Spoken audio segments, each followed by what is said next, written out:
and welcome to W Rated, the show where we willingly watch the world's worst rated movies. And today you've joined us back on this year's Road to Razzies. It's our annual season of episodes looking at the nominated films and actors and actresses for the controversial Golden Raspberry Awards. This season, awarding the worst of 2025.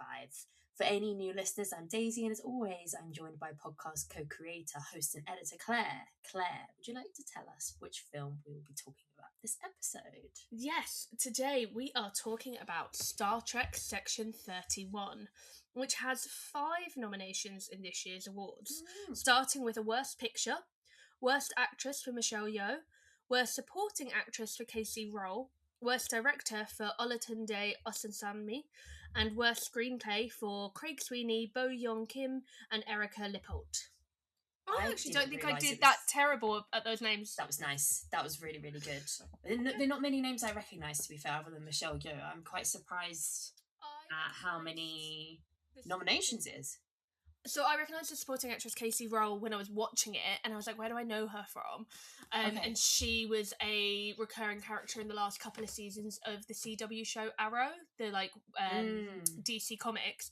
And then I want to find the name of it, because she was actually she's Canadian, and she was in a small Canadian indie drama that I got sent years ago that I absolutely loved. It's called White Lie, and in it, I think it's roughly based on a true story. She plays a college student suffering cancer, but it turns out she's never had cancer, and she's been faking having cancer for like 6 years, and all the walls start closing in on her. And it's an indie film, and it was pretty cheaply made, but her especially, she was so good in it. So I was pleased to see that she's still working, but also sad to see that she was nominated. Working but maligned in her craft. Yes. So I think it's fair to say that we're both not Star Trek fans, I'm half and half. I think I've spoken about this before, but brief context of me in Star Trek. My oldest brother is 6 years older than me and is a massive Trekkie. Next Generation, Deep Space Nine, Voyager were on in my house 24/7. This is to age myself and him back in the day where we only had 4 channels. Star Trek Voyager used to air on a Sunday evening. We also, we didn't have that much money. We didn't always have recording VHSs. So when we would have our Sunday dinner, when my dad got back from work, because he worked on the weekend, if it was timed wrong, my brother was allowed to put Voyager on the TV while we ate, because it was so important to him that he watched Voyager. So I love that. Yeah, so I would say of those 3 shows especially, I've probably seen anywhere between a third and a half of them, but mostly like osmosis. Like, I'm not watching it. It was just on, like, I know a lot of their names. I know a number of the like wider storylines. I know that I'm like, oh, that guy's from Star Trek. That guy's from Star Trek. So, and then I really enjoyed the Chris Pine movies. Yes, actually, I did enjoy that. I really enjoyed them. And I watched some of Star Trek Lower Decks, but not all of it. I really liked animated. I watched the first couple of seasons, and I really enjoyed the Star Trek spoof, The Orville, which was by Seth MacFarlane, and got very, very into that. So I would say I'm Trekkie adjacent. And I was about to use the word adjacent, yeah. As part of this, and I might as well just get it up now. So as part of this, I did, and I said it in our intro episode, which I was editing today, which is also why it's on top of mind. I took a cute picture when I put this on Paramount. My cat got up on the side and he never does that normally, and just wouldn't get away from the TV. So I got a cute picture of the big Star Trek logo on my cat, and I sent it to my brother, like, oh, Dracula is turning to sci-fi rather than horror. He said, are you watching Starfleet Academy? I said, the Section 31 movie, it's for the podcast. Starfleet Academy does look good though, might try it. His response was, I won't give my opinion to Section 31 yet, full stop. And I was like, I'm watching it because it's been nominated for Worst Movie of the Year, so I don't expect much. Oh, that makes complete sense then. Thumbs up emoji. And so then I messaged him after I watched it, because, spoilers, I didn't think it was that bad. And I was like, where is it? I said, why didn't you like it? I thought it was fine. I've seen a lot worse. And he said, I'm an old school Trekkie. The concept for Section 31 was first seen in Deep Space Nine and followed in a few other later stories. It was always a covert and mysterious organisation, and the film kind of took a lot of that away. And then he told me 2 Deep Space Nine episodes to watch where Section 31 is first introduced. And so these are from like the late 90s, early 2000s. So this isn't even the show that it's spun off from. It's, this is like lore. This is lore. Deep lore. Okay, so Deep Space Nine started in 1993, and they first appeared in around season 5 or season 6, so still like late 90s. And so I did watch both episodes, and I really enjoyed both episodes, and now I kind of do want to go back and do a Deep Space Nine full rewatch, because I've seen loads of it, but not loads of it. But he's completely right. I enjoyed this film, but as a long-term Trekkie fan, the 2 episodes where they're introduced, they are completely mysterious. It's loads of like trickery within a trick within a trick. You don't even know if they're good guys or bad guys. They are completely covert, like beyond 007. Like they are complete men of mystery, and you take them really seriously, and like they're like it's proper the like of that film. Yeah, they're like completely like Black Ops off the grid. Starfleet refuse to acknowledge they exist. If you ask anyone, they'll say they don't exist, but then you ask the right person, they're like, we're not allowed to talk about it. So like it is deep lore, and so I can understand for someone like my brother who's been into this franchise for 30 years, and it turns 60 this year, so you know, anywhere from 60 to 30 years, how, you know, the episodes they were in were like, you know, they turn up once every like 4 or 5 years, really kind of deep lore stuff. And so then you're finally getting a film made about that, and you get a wacky heist movie with a bunch of misfits. So I can the James Gunnification of yes. So I can completely understand now, whilst I do not think this is a bad movie within reason, I can completely understand a fan why you'd be mad. Yeah, and we've said it plenty of times that we think, you know, a lot of what tends to come up in Razzie nominated films are films that people are disappointed by. So yeah, this is case in point for this one. I think it's wild that, you know, you said that your brother's been into this franchise for 30 years. Like, it's just, that's incomparable to me, like, because it's not just, oh, I'm interested in this thing and I've been watching it most of my life. For me, with like Star Wars, but I'm not keeping up with Friends and Buffy, for me, I rewatch them all the time, but they're not, I mean, they're about to make new content, but they don't make new content. But yeah, Mark he didn't watch the original 1960 season, but he got really into Next Gen, which I think started early 90s. Deep Space Nine started in 93, but he's been into it since before then. And he still loves it. We literally have Paramount Plus because he got it specifically because he needs to watch all of the new Star Trek content. And he gives every season a go, every show a go. I think there's currently like 4 on the air. That's crazy, isn't it? But it was back in the 90s, Next Gen, Deep Space Nine and Voyager all had some sort of crossover. Deep Space Nine was definitely airing at the same time as Next Gen. I didn't realise that. And at the same time as Voyager.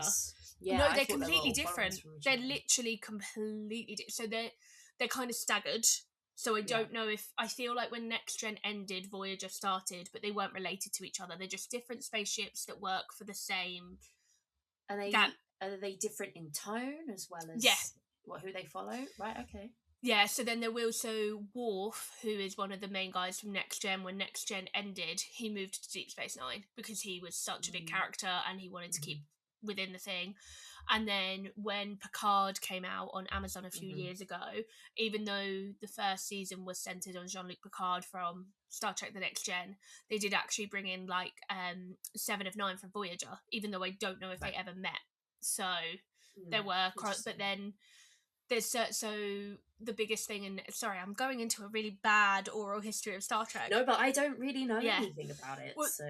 So the biggest bad, I don't know if they were in the 1960s, but for the next gen were the Borg. The Borg would always come back, and at one point Jean-Luc Picard became a Borg, and that was a whole movie, and they had to save him, which was very, like... Yeah, because there's all the movies as well. Some are good, some are bad, because the Science Museum are doing a celebration of Star Trek at 60, and they are showing all of every single Star Trek movie, because I sent it to my brother and I said maybe we should go and see a couple, and they're doing like a whole Star Trek exhibition and stuff. It looks really cool. It opens in March, so people can go and book, and it's on until July, I think.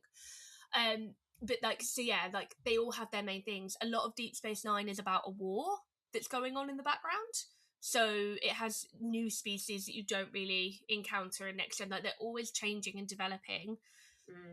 And then I think the shows that are on now are all set in different periods. There's Brave New Worlds, if that's still airing, which is a reimagining of the 1960s series for like an alternate universe version of it. Starfleet Academy, which is the one I want to check out, looks like it's like Star Trek College. And it's all like new. So it's just a franchise that keeps going. And yeah, like people like my brother, it just brings him joy. He's been so loyal to it. He has shelves upon shelves of figurines of the spaceships. He can tell you which each spaceship is. God, I wonder why they think I'm the only person in my family that's neurodivergent. God, Jesus. Like, they're like, why did you bring this curse onto our family? And I'm like, very rare that there's ever a single person in a family. Sorry, my brother has been obsessed with the franchise for 30 plus years and can name individual spaceships and can tell you the first appearance of when they came from, even if they were only in one episode for 5 seconds. Yeah, I'm definitely the only person in my family that's neurodivergent. It's so fascinating, like this, because it feels like the antithesis of Star Wars in a sense of they have really, really, their ethos has been, this is the world, this is this universe that we are just constantly exploring and bringing in new characters. And yeah, we get some crossover, but these shows are all different tones and just really, really making that franchise work from a business perspective. But it feels like, you know, from a writing perspective, these people have just really like created something that they love and want to expand on. And like the facts, I guess I don't know where everything ranks and if generally it's all been well received, but I hear a lot of good things about the older to the 90s series to even some of the new ones. But the reason I brought up Star Wars is because the issue they have is that they can't get away from Skywalker, that they refuse to move away from that original trilogy. I think it helps in that TV is such a different medium to film.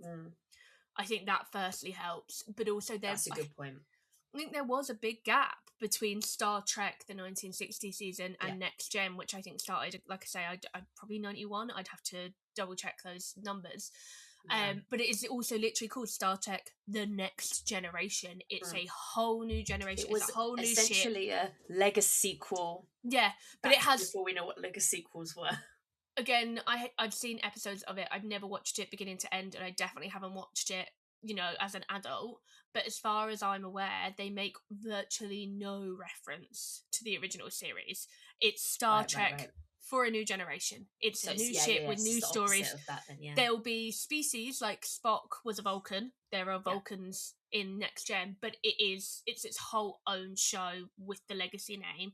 And then that's what they've always done, is each show is about a different ship, and it's the ecosystem of that ship. So they don't, now as obviously we're all becoming more meta and TV has become more sophisticated and we're doing things like legacy quills, there is a lot of bouncing in and out. And like I say, that you've got Brave New Horizons or Brave New World, whatever it's called, that is a reimagining of the original series. And the supporting actress who's nominated in this, Casey Roll, her character is actually a character in one of the earlier seasons, because this is set long before some of the other shows. So she is a much younger version of a captain from a different thing. So it's all becoming a lot more entwined now, but at the same time they completely stand alone, and you can watch one and not have to watch any of the others. And the thing is, they've earned it. It's back when those kind of connections were fewer and Yeah. far between, and it was it's an actual Easter egg Yeah. that if you've watched them all, oh, it's Yeah. a payoff. Whereas now it's just like Easter eggs for Expected. everyone, and Yeah. everyone's sick of chocolate. Like, well, no, and it's more people are like, where's my Easter egg? Why did I Yes. watch this episode if it did connect to 7 other things? And it's like, maybe it was just a good episode. Like, maybe it was. Yeah, and we do always make a joke when we're in the cinema. Like, there's this guy in our local cinema who said to us a few times when we sit for the credits, to respect the the cast and my crew. university lecturers would be so proud of you. And just take in the music and let the movie sit. He always comes over and goes, "There's no after credit sequence," and we're like, so now we take the piss and like whatever we've watched, it could be something so random, like, I don't know, like Marty Supreme. Yeah, it's just like, Marty will return in Doomsday. Like, it's just so, yes. I do feel like it sounds like they've really earned like their viewers' trust, and then but they have fallen prey to that. Like, now a lot of the new series are technically prequels, and they did Picard, which was a legacy quill, but that's because that's what's in now. But I think they avoided that Star Wars thing in that when they came back after the first show and movies, it was like brand new. We're not doing any of that. Whereas Star Wars came back for the prequels rather than ever trying to do anything set in the Star Wars universe that wasn't Skywalker related. Then they came back with the sequels, and then they tried to do a couple, but even the handful of films they've done, have they ever done anything that's not related to the Skywalkers? I don't think they have. That's what I mean, not in some way or another. They're too scared because now they've created such an expectation. Well, Skeleton Crew is the one that I really liked. We watched that end of the year before. I'm sure they'll find a way to tie. I'm sure they'll find a way. I'll have to ask Stephen if there was anything, but there was I think I brought it up on the Razzies last time because it was Neil, that little actor who played was in Bad Santa, and he's just my absolute fave. Yeah, I completely gave up on all the Star Wars TV shows. Maybe I'll do it, but apparently I'm gonna. But that was its own. That was much more of its own thing. Very different tone. It was like kind of like a bit like Goonies, a bit new adventure every week, going to a different planet, and it just felt fresh. It wasn't, it was family adventure. It wasn't rehashing. It wasn't like, oh, who is this side character that Luke walked past in this one time, so we don't need to rehash any of that too much. But it's an interesting comparison now. I've learned more about how Star Trek is set up. But you mentioned one of the actresses that's been nominated. So I guess talking about the Section 31, then you've given us a bit of a background of why this has most probably been nominated. Where it's got the attention from. So it sounds like the way that they've done this is just the complete opposite of the tone of Section 31, and perhaps they've slapped the name onto something, as I said earlier, the James Gunnification of an ensemble film. They wanted to do something like that and thought, this was meant to be a TV show originally. It was meant to be a spin-off TV show with Michelle Yeoh, and I wonder when she got the Oscar for Everything Everywhere All at Once, she seems to be like the Star Trek universe, and she seems keen to do whatever. But I wonder if her availability was just like, no, I can't commit to a TV show now. And so they've done a film. But one of my notes is, this is very cool. And I was like, is all the new Star Trek like this? Because it just seemed so out of tone to the Star Trek that I've seen. And I was also, the intro to me felt like I was queuing for a roller coaster, and those shitty videos they put on when you're in a roller coaster queue, and it's like, wasn't it Jamie Lee Curtis? There's been an explosion on Sector 15. Please run, and you're like, I'm in a queue. I'm not gonna lie, I love that shit. But that's exactly what the intro felt like. Just Jamie Lee Curtis spouting random information. Exposition dump to create some sort of narrative for a roller coaster you're about to get on, which is an overlay of an old roller coaster that used to have original IP. Anyway, now we're going down theme park Daisy Crew. But no, totally. I'll never forgive them for what they did to Rocking Roller Coaster in Disneyland Paris. I know. I still haven't been on the Iron Man version. It's never going to awful, be Daisy. the same. It's awful. Well, we know it's going to be awful because it will never have Aerosmith singing "Going Down" as you go over. It's also go down. It's almost completely in darkness now. They got rid of all the neon paint. All the lights. Oh, we should have a spin-off podcast of just us talking about Disneyland in the good old days. Oh my god, can we do a W-rated... I don't know how to put a W into it, but go abroad, like... wide roller coasters. Wide roller coaster. Willingly widening the world's worst roller coasters. No, because that's how we die. That's how I don't want to ride the... Worst in theme, yes, but we have to be very specific about why they're the worst, because I don't want to die. That's very, very true. Oh, look at me growing up, Daisy. I said I don't want to die. Look at that grow.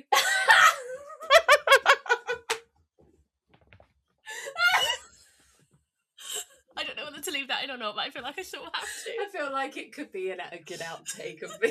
I felt like a Muppet then. You know when they fling them back? Oh, that's too funny. Growth, as they say. I'm trying to get us back on track. Okay. Something else. Right. So you were saying about Jamie Lee Curtis, the opening. Yeah, so let's stick to the actresses at the moment. So we've got Michelle Yeoh and Casey Roll. No, sorry, but talking about Michelle Yeoh, my understanding is she's been in a couple of she guest starred. Yeah. What is the show that this is a spin-off of? Which one is that? Hang on. So it's not really. I don't know if it's a spin-off of a specific show. Let me do my quick googling. I thought, but I'm not sure if she's been in more than one show. So it's so from Star Trek Discovery is the spin-off. That's the Badger.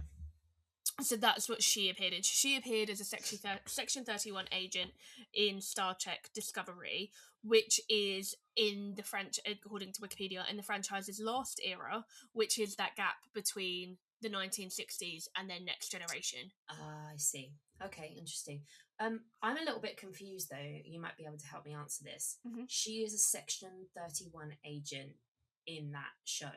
But how do they all get together in the film? She's not. So sorry, I don't think she is. I think that's my mistake. I think she's just a recurring character who's a bit of a baddie. Because we get a little bit of a backstory for her. But I think that backstory was made up for the film.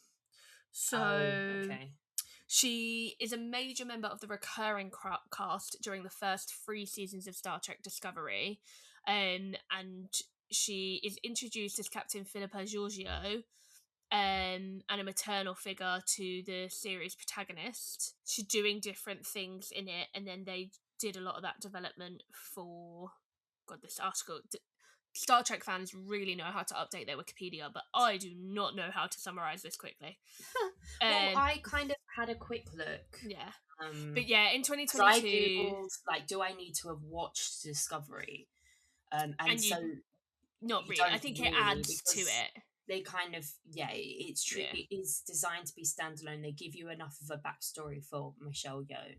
Her character, sorry. I don't know if...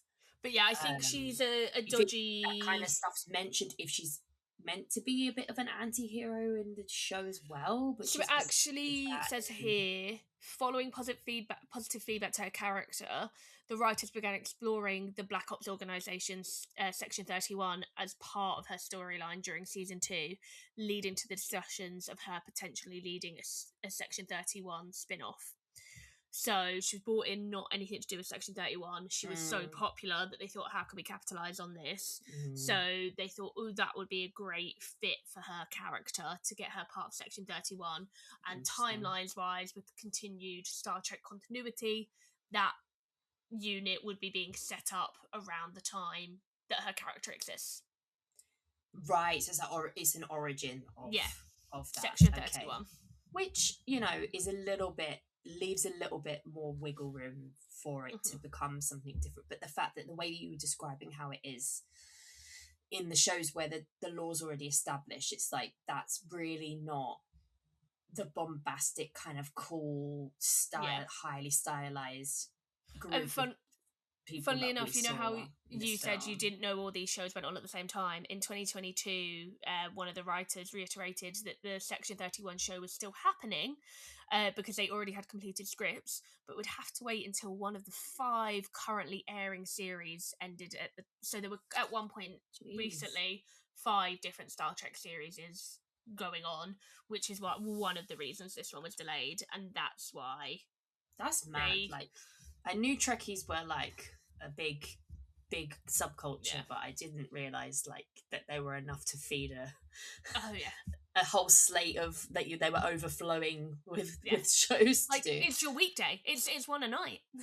Yeah, that's mad. So yeah, you kind of get a sense there's a bit of production squirrery here. They're trying to do something, they're trying to fit in, they're trying to take in feedback and trying to see how these, and it could have gone really well, but I think it sounds like they've completely missed the point of this what made that unit special. Yeah, and they've, as I say again, just kind of gone, let's Guardians of the Galaxy this bitch up a little bit.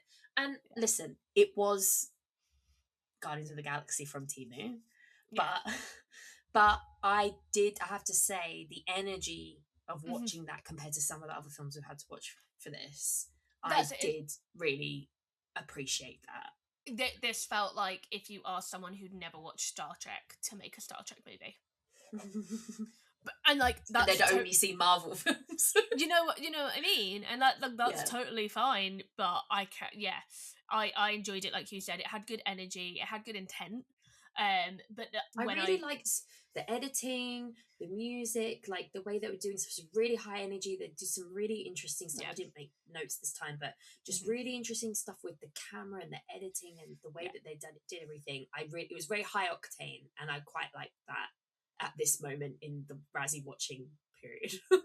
But yeah, like even for me as someone who, like I say, is like Trekkie adjacent, I could recognise that this didn't feel like Star Trek. For someone like my brother who is pure Star Trek, it absolutely was just insulting to something that he's probably sat on forums being like, oh, I wonder what do you think Section 31 are like, especially like back in the 90s. They would have been so excited. Yeah, so it kind of, and then I also don't think if they were doing it to get a new audience into Star Trek, you're not doing it with a made for Paramount Plus low budget spin-off of a show. Spin-off. Yeah. Like they did that, like the Chris Pine Star Treks, I absolutely loved. My brother is less so a fan of them because again they're a little bit like too cool and he likes the like TV show and this, but like they got a whole new audience into Star Trek because they modernized while still doing nods. And even someone like my brother was like, oh, did you know, like that's complete opposite, they twisted it, and like in the original series this thing happened, but in the film they flipped it on its head, and that was really cool. They tried to feed both sides of the coin, whereas this, I'm like, who are you feeding other than the algorithm? They're feeding the algorithm, and they're sticking Michelle Yeoh, Oscar winner, on a poster, and they're hoping you'll subscribe. Looking cool as fuck. You know. So I would say, sorry, completely right. The costumes, the wigs, it was really good. The production design, they knew what they were doing. That's what I mean, from like a visual and kinetic point of view. Like it was great, but it's just, it was very average when it came to the story, the arcs, the characters. It was any old heist from any old, like, insert who's gonna be the one, your ragtag five, who's gonna be the one that's the mole, or who's gonna turn on them last minute. And you've got too cool for school person, you've got sticks to the rules but secretly will bend them when it comes to it, you've got slightly nervous but will come together in the end, you've got the mole, and then you've got like, I'm a macho man. And that is pretty much every ragtag crew film / show out there. It's completely like generic character building. But there was interestingly though, the whole thing of thinking that there's a Vulcan but it's actually a robot, and there's this weird microscopic size amoeba thing that's got a thick Irish accent, like it's even though the actor's South African, which really confused me. And then when he comes back later on, he has a Southern American accent, Southern drawl. very strange. But I find it was silly and it was fun and I was like, what the fuck is happening? Yeah. So I enjoyed that. I was upset that the woman that could beguile anyone got killed off knocked out so quickly. I was just like, she's beautiful and she's got no hair. This is amazing. Love this. And then yeah, she was wasted. Like literally figuratively. I mean, not to spoil future episodes, but based on a number of the other supporting actresses in the supporting actress category, I'm surprised she wasn't nominated, because seems to be this year your worst supporting actress category was based on your limited amount of screen time. Right. So speaking of the one, just before we move on to the two that are nominated, I love that Sean from EastEnders is still literally Hollywood movies. Giant capital letters, Sean Slater, question mark, especially as I'm currently rewatching classic EastEnders on BBC iPlayer. And I had just watched the episode that he leaves in. So I watched him finding out that his and Roxy's baby isn't his, and then he kidnaps the baby, then he kidnaps Roxy, and then they nearly drown. Doesn't in he an die ice in a lake? He gets out, but yeah, like okay. he basically, Roxy tells him, like, because she sees him get out, she's like, never come back. But yeah, I think watched that like less than 48 hours, and then that's amazing. I was like, wow, because I was like, oh my god. And I was like, I remember like starting to see him in Hollywood, and then there's someone else that a couple of people from Hollyoaks people from Hollyoaks actually. The gay guy, the really evil gay guy, he's like a gangster, but then secretly gay and goes on with Steve. No, Steve, the guy that went with Steve, the older Northern Irish bloke. Oh. No. I can't remember. But he's in Guardians of the Galaxy as one of the guards. That's what I mean. I just love it as like British people to be like, British and Irish people to be like, wait, that's from outside. You've got them. How did they get over there? And speaking of, actually, I'll save that for a later podcast because it's watching one of the Razzie films. I will. There's someone who I recognised in one of the other ones. So just wanted to give a shout out to him because we love seeing soap actors make it big in Hollywood. So we've got Michelle Yeoh who's who's got nominated for lead, and like you said, Casey Roll she's got supporting, I'm assuming. Yeah, so she's supporting for this. I feel like she at least is definitely undeserved. I don't even remember enough of what she doesn't have anything to do in it to be nominated. She's a bit annoying. But I think the character that's part of the character to be annoying. But again, she is the one that her character is an existing character. So she plays Rachel Garrett, who's the future captain of the USS Enterprise C. And the USS Enterprise C is featured in an episode of Star Trek Next Gen. So she might be a character, like a side character that people love. Yeah, so if the characterization doesn't match up for people, or even the fact that they've included her in a film that they dislike, they're going to be like, nah. You ruined our character. Yeah, I think that literally could be drawn a line under that nomination. Like, and that also right she also just had the shitty role of being like, I'm the rule follower, which is just a boring part. And then at the end, it's just like, no, maybe you really love chaos. I was like, it doesn't work like that. No, it's not like. But actually, I wonder if you really love this thing because you love the opposite of this thing. I wonder if that's a nod to like the character she becomes. Must be, yeah. So, yeah. I just don't think they had enough space or gave it enough time to go into any of that, and it feels completely like it doesn't mean anything to me. They haven't created this character to be in as a character for this film. Yeah. If that was meant to mean something to them, great. To people who know. But it's a bit like, well, make it for the people who are.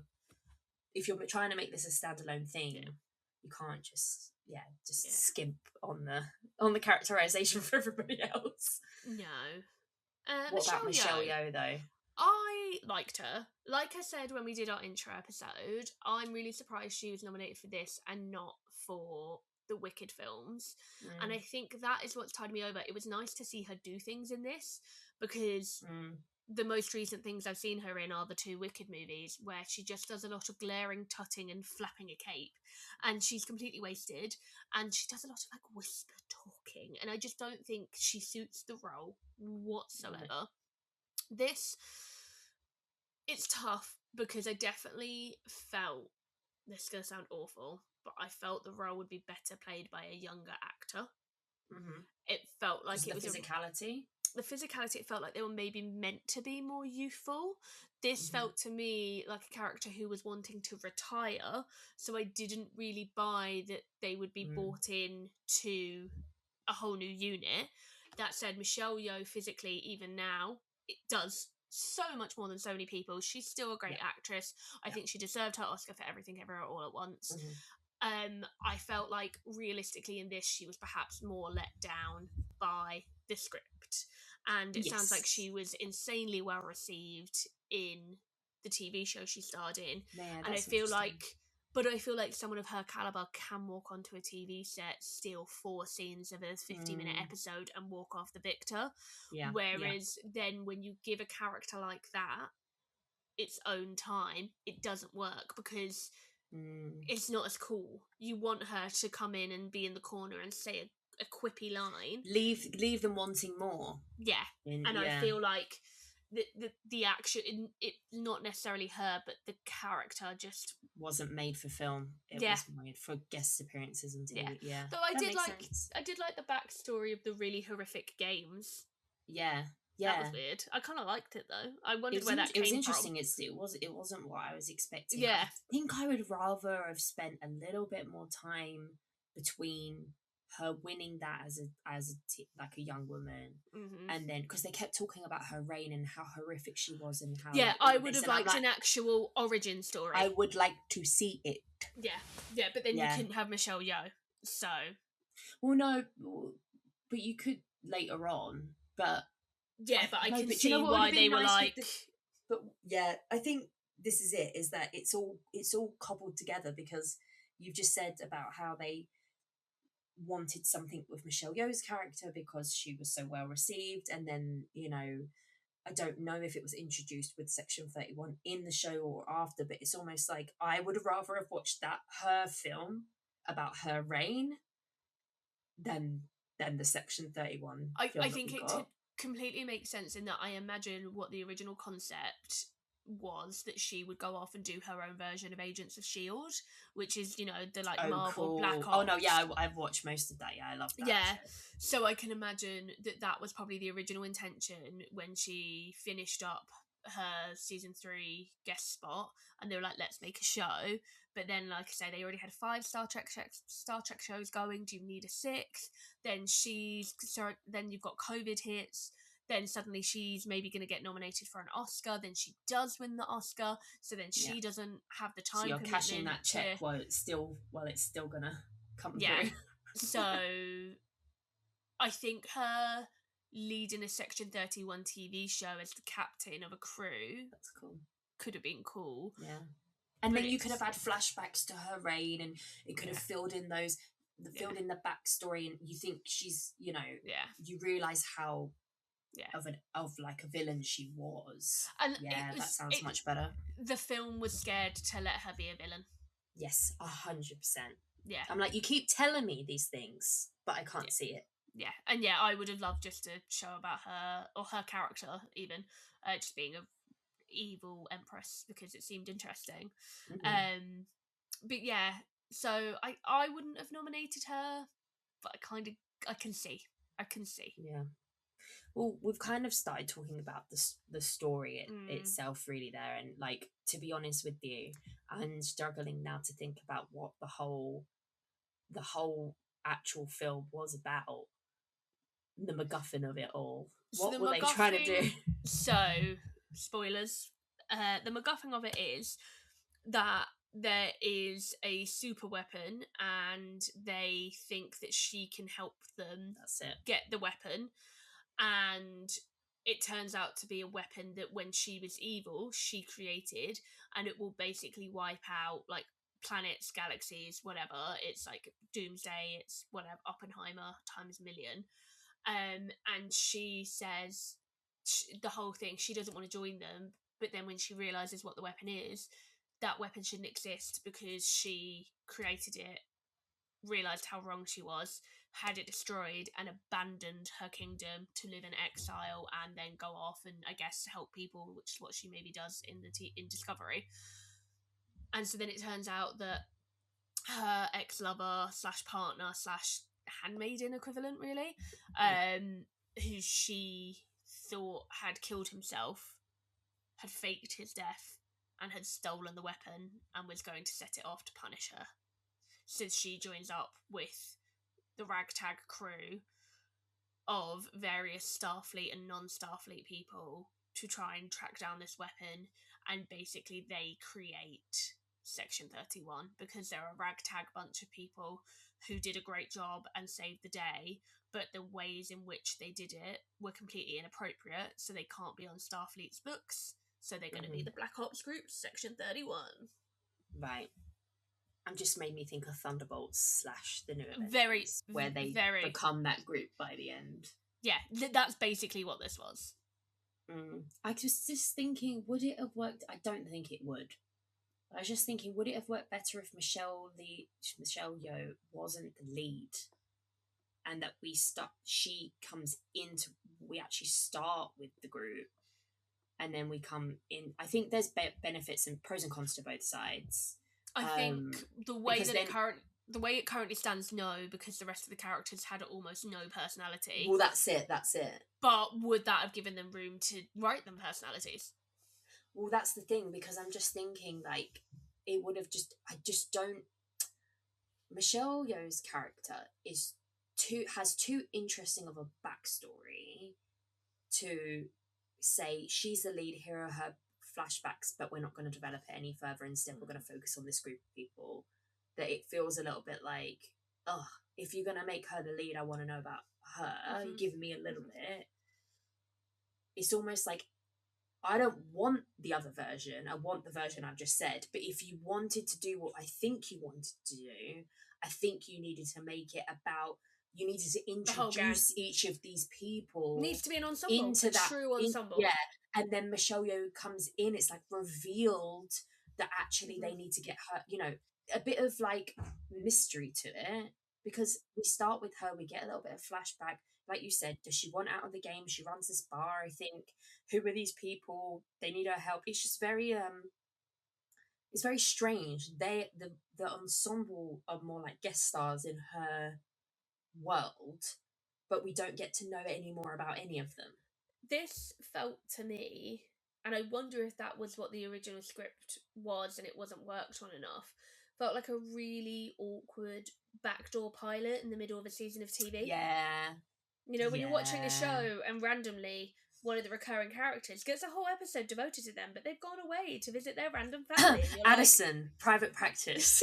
Thank you. I love Private Practice. I'm Grey's Anatomy till I die. I did all of Station 19. I've never watched Private Practice. I don't think I've so silly. I love it. I don't think I've even made it through her backdoor pilot episode. Really? That's a big one. And then the other one is Gossip Girl, when it flashes back to Lily as a teen, and they cast Brittany Snow and Kristen Ritter, and I was like, what the fuck are Brittany Snow and Kristen Ritter doing in an episode of Gossip Girl? And it was a backdoor pilot to Lily's Wild Days, but no one liked it, so it didn't get picked up. Yeah. Do you know what? That's exactly right, because it's like setting it up, but then with the view that things will get developed. Yeah, that's exactly what it felt like. Exactly. So I think that pretty much summarizes what we feel about the screenplay, is that this is a bit of a cobbled together, doesn't really know what it wants to be, is trying to be a bunch of things that it's not. Either not worked on enough or worked on too many times, because it sounds like it was developed over a number of times and their goalposts kept changing, and that seems unfortunate. I do think you're right. I think they were probably under a massive time pressure or a contract negotiation or whatever with Michelle Yeoh, who sounds like she signed up for stuff and was happy to do it, but maybe her career's on a different trajectory. Maybe they just needed to get it out and done. But let's be honest, they probably didn't have high hopes for it because it wasn't what they'd planned. Directing? I mean, I kind of like the flair. Again, it's that thing of why is it being nommed? I had no issue with the directing. It felt like a movie. It felt consistent enough. I think any of the issues I have are definitely with the screenplay. But I did also know it felt very cool, and you've noted that it's very James Gunn. And I don't know if either of those things are Star Trek. So is that the right director for this project? It's true. It's true. I mean, I enjoyed it, but we've got to think about the fact that I enjoyed it within the context of what we're currently doing to ourselves. So, you know, if I was to have decided to watch that because I thought, oh, I'd quite like to try a Star Trek thing, and I like Michelle Yeoh, and I've got Paramount, why don't I try this? Which would never be the way I'd choose to watch anything, but I'd be a bit like, oh, very by the numbers. Yeah, it's nothing bad. It's just nothing special. No. Yeah. So yeah, I like me. No, I'm joking. I don't actually think that. I just thought it was funny. It was funny. It's Thank one of you. those things that it feels like this is an inherited nomination in that people didn't like this film, so they've just nominated it for everything. And I think, isn't it that every single director nom is the same as the Worst Picture nominations? So it feels like it was just a copy and paste. Yeah, and I think we get that a lot, don't we, across the different categories. Yeah. And I do get it, like you said, if it's not the right director for this, the tone and everything, then fair play, really. Yeah. To be honest, I think from our perspective, I don't want to speak for you, but I think from our perspective, it's definitely not anywhere close to one of the worst films we've ever watched. I think we probably found it relatively entertaining. I watched a different movie for the Razzies last night, and I can't believe it only has the 3 nominations it has, because I think I would have nominated it across the board. This is film, what we're talking about next. No. No. This film, kind of fine. Yeah, fine.